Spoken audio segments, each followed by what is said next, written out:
Glad to have you back. You're watching TVC News. Pedestrian bridges are constructed by the federal or state governments to avert dangers of getting knocked down by vehicles moving at top speed on the highways. The provision of infrastructure of this nature are symbols of government's responsiveness to the safety of the citizenry. But what happens when the pedestrians being cared for decide to neglect the bridges by crossing the highway? Ola Wakon was out to find out why this is the norm for some. This is tantamount to attempted suicide. People now crossing the highway under pedestrian bridges without fear of sanction. But it's been on for a while. There are two bridges created for pedestrians by the Lagos State government here in Ojota. But some residents of Lagos have taken to crossing the highway despite the danger involved in this. Commercial motorcycles struggling with pedestrians on the highway while vehicles are on top speed. The barricades to prevent this have been damaged. Abike Giwa is elderly and prefers to use a bridge, but the case seems different with younger persons. Crossing the highway without using the pedestrian bridge is bad. Both old and young should cultivate the habit of using the pedestrian bridge. It's kind of stressful. The pedestrian is kind of stressful, so moreover I feel tired when I take it, so that's why I decided to cross.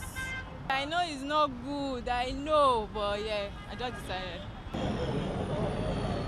Many would prefer not to face the camera. They know it's not right to cross the expressway the way they do and acknowledge it nonetheless. On a yearly basis, 1.35 million people die in road crashes worldwide, an average of 3,380 deaths per day. 22% of these deaths are pedestrians.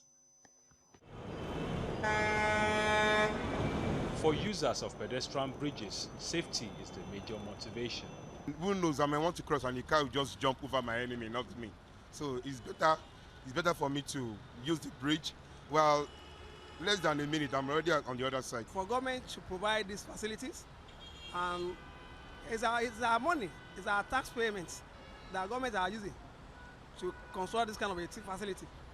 And for we, the Lagosians or Nigerians, not to be making use of it is a very bad habit. Some residents of Lagos want more awareness to be created on the dangers of crossing the highway. Most people don't have much knowledge about it, about using the bridge. So I feel most of them need to be educated and informed.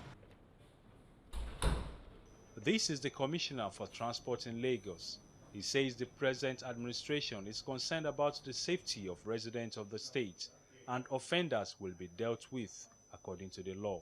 The Lagos Environmental Safety Corps has been saddled with that responsibility. So there is a law when you go to the environmental section that prevents people from crossing.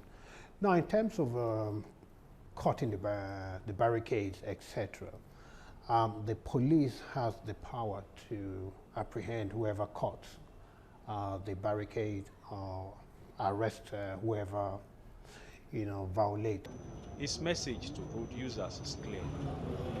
The traffic laws are there to protect them so that we can move as quickly as possible on the road. So please do not violate the traffic laws.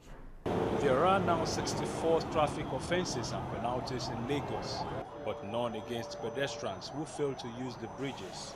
It is expected that the state government would create plans to curb the vandalism of amenities such as the road barricades. You have to replace it, and if you can't replace it, you go to jail. Ola Awako, TVC News, Lagos.